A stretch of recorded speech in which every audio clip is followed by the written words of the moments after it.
क्योंकि चंडीगढ़ एक planned city है। अभी हम लोग थोड़ी देर पहले ये बात कर रहे थे कि आज़ादी के बाद जो चंडीगढ़ का प्लानिंग हुई, अगर इसी की फोटोकॉपी करके हम दूसरे शहर बसाए होते तो शायद हमारे शहर भी बसे हुए दिखते वैसी प्लान्ड। जो समस्या में दिल्ली में दिखाई देती है, AQI, आपके नाले खराब है, ट्रैफिक की समस्या है, डस्ट है, ये इश्यूज हैं, ये इश्यूज रिजॉल्व होने चाहिए थे। लेकिन हमारे यहाँ इश्यूज तो कुछ और चल रहे हैं। कुछ लोग भारत छोड़ करके सिंगापुर और जापान की यात्रा पे निकल गए हैं। हमारे धर्म की सबसे पूजनीय शंकराचार्य, उन पर झूठा मुकदमा लगाना। जब मेले में, आयोजन में उन्होंने जो रास्ता तय किया था, उसी पे आपत्ति थी प्रशासन को। और जिन लोगों ने उन्हें स्नान नहीं करने दिया, कार्रवाई उन पे होनी चाहिए थी। सुनने में आ रहा है उनके पक्ष में 2 डिप्टी CM आ गए हैं। अगर 2 डिप्टी CM उनके पक्ष में हैं तो सरकार कैसे चल सकती है?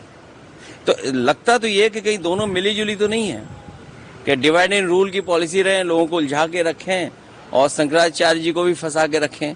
दुख की बात है कि हमारे सनातनी धर्म के पूजनीय शंकराचार्य जी के साथ व्यवहार तब हो रहा है जब भगवाधारी हमारे मुख्यमंत्री हैं। सर, SIR पे क्या कहेंगे? SIR वोट काटने के लिए हो रहा है और इससे सावधान रहना चाहिए सभी विपक्षी पार्टियों को। यूपी में जो हम लोगों ने फेस किया, बीजेपी के हेड ऑफिस से और कोई अनरजिस्टर्ड संगी साथी लोग हैं, उनका कोई सॉफ्टवेयर है या उनके पास कोई एजेंसी है, वो बाकायदा फॉर्म 7 भर करके भेज रहे हैं। यूपी के बहुत सारे लोग पंजाब में होंगे जो यूपी छोड़ करके आए होंगे काम के लेकर के, उनका ये वोट काट देंगे। फॉर्म 7 हम लोगों ने पकड़ा। एक व्यक्ति जो अंगूठा मारता था, उसके बीजेपी के लोगों ने दस्तखत कर दिए। अभी मैंने अपनी कॉन्स्टिट्यूंसी में पकड़ा और आज की खबर है वहां पर कि हमारे नगर अध्यक्ष के नकली साइन और एक मुस्लिम का वोट काट दिया। क्या आपको नहीं लगता इसमें तो जो वोट काटने की एक्सरसाइज हो रही है, होना ये चाहिए कि वोट कैसे जुड़े, सबके वोट कैसे बन जाएं। हम लोगों को याद है NRC के समय पर बीजेपी के लोग अंदर ही अंदर ये मुस्कुराते थे और कहते थे कि हम मुस्लिम भाइयों के हम कागज देख लेंगे, उनके कागज ऐसे चेक करेंगे कि उन्हें हो सकता है हमें बाहर निकालना पड़े देश से।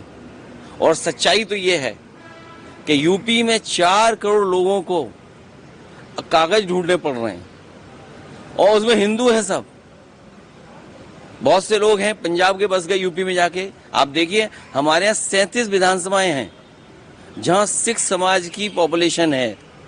37 कॉन्स्टिट्यूंसीज हैं, असेंबली कॉन्स्टिट्यूंसीज। और पूरा उत्तराखंड बॉर्डर पे सिख भाई हैं। यहाँ से बॉर्डर देखिए आप, हिमालय के फुटहोल पे आखिरी तक पूरा सिख समाज बैठा हुआ है। सबको कागज ढूंढना है और सबसे ज्यादा गरीब को कागज ढूंढना है। सर, AI समिट पे क्या कहेंगे? रिसेंटली AI समिट में जो गलगोटिया ने किया और जो कांग्रेस की तरफ प्रदर्शन किया गया, उसमें क्या कहेंगे? देखिए, गलगोटिया ने जो किया वो नहीं करना चाहिए था। ये भारत सरकार की गलती है। भारत सरकार को डेलीगेट्स को बुलाने से पहले डेलीगेट्स के बारे में जानकारी रखनी चाहिए थी कि डेलीगेट्स क्या वहां पर शो करने जा रहे हैं। ये भारत सरकार की गलती है, नंबर 1। नंबर 2, भारत सरकार की जितनी भी एजेंसीज हैं, जो उनकी गुप्त एजेंसियां हैं, वो क्या कर रही थी? अगर उन्हें यही नहीं पता लगा कि कोई प्रदर्शन करने जा रहा है तो उन एजेंसीज पे कार्रवाई क्या की है? तो अब कांग्रेस पे आरोप लगाना एक विषय अलग है। प्रधानमंत्री जी विपक्ष के लोगों को धन्यवाद दे रहे हैं, लेकिन प्रधानमंत्री जी को उन पे कार्रवाई करनी चाहिए जिन एजेंसीज की वजह से वो कांग्रेस पार्टी के नेता वहां पर चले गए AI में।